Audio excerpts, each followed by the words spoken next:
Prime Minister could have followed our common sense plan to axe the tax, build the homes, fix the budget, and stop the crime. Instead, he blew over $60 million on an ArriveSCAM app that we didn't need, didn't work, sent 10,000 people erroneously into quarantine, losing income. All the while, the thing costed 750 times more than the Prime Minister promised.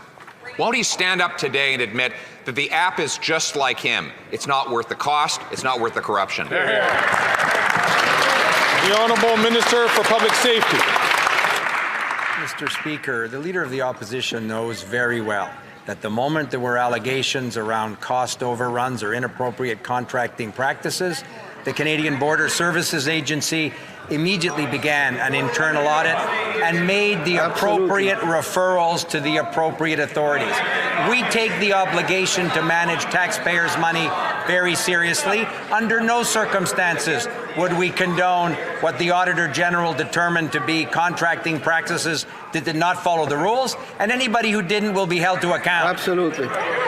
The Honourable Leader of the Opposition. Well, if he wants to hold someone to account for the ArriveSCAM, why not hold the one person who had the authority to create the ArriveSCAM and who had the authority to stop the ArriveSCAM, and that's the Prime Minister of Canada. He is the government. This was a government program we warned wasn't needed, wouldn't work, and now we know it went 750 times over budget. 75% of the contractors did no work at all, but they did buy whiskey and other treats for the top Liberal government officials. Again, won't the Prime Minister admit the app is just like him? Not worth the cost, not worth the corruption. The Honourable Minister for Public Services. Thank you, Mr. Speaker. As my colleague from Public Safety said earlier, we would like to thank the Auditor General and welcome her recommendations on the ArriveCAN application. Some of that report recommendations have already been implemented, some will soon be implemented, including the introduction of new measures to ensure that tasks and deliverables are clearly defined in future professional services contracts. We are committed to continuing to ensure that contracts are delivered in a fair, efficient and transparent manner. The Honourable Leader of the Opposition. And again, the Prime Minister is hiding under a rock, refusing to stand up and explain himself after he blew $60 million on this ArriveSCAM while Canadians cannot afford to eat, heat or house themselves. This scam involved taking money that could be used for border security, like scanning the 99% of shipping containers that go without any inspection from our ports with stolen cars, not to mention other things that Canadians could have done with that money. Instead, it stuffed the pockets of 75% of the contractors who did no work. Again, will the Prime Minister admit that the ArriveSCAM is not worth the cost and not worth the corruption?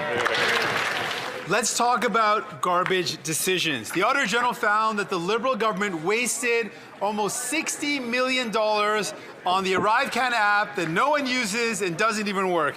All at a time when Canadians are struggling to put food on the table and pay their rent or mortgage. The Prime Minister's ArriveSCAM was supposed to cost taxpayers $80,000, but it was confirmed by the Auditor General that it in fact cost more than $60 million. And after 8 years of this NDP Liberal Prime Minister, we know that he's not worth the cost and he's definitely not worth the corruption. And this process was so corrupt that his favorite company of two guys in a basement, GC Strategies, got to write the contract for themselves to the exclusion of everybody else. And we know they did no IT work. That's been confirmed, but they got paid $20 million for their trouble. So will this Prime Minister just admit that he's lining the pockets of insiders at the expense of Canadians? The Honourable Minister for Public Safety.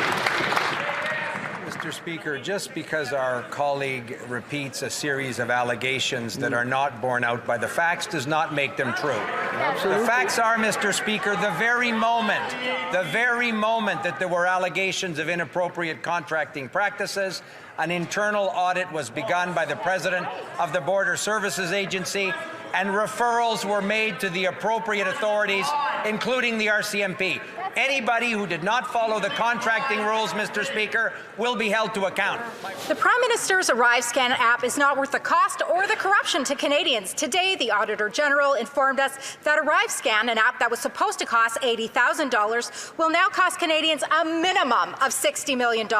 It gets worse. Due to documentation that the AG says was deleted or destroyed, it could be more than $60 million. Wow. She doesn't know who worked on ArriveSCAM, if the work was fulfilled to requirements, or if it was even completed at all. So why did the Prime Minister rig the process so that insiders get rich and taxpayers foot the bill? Yeah.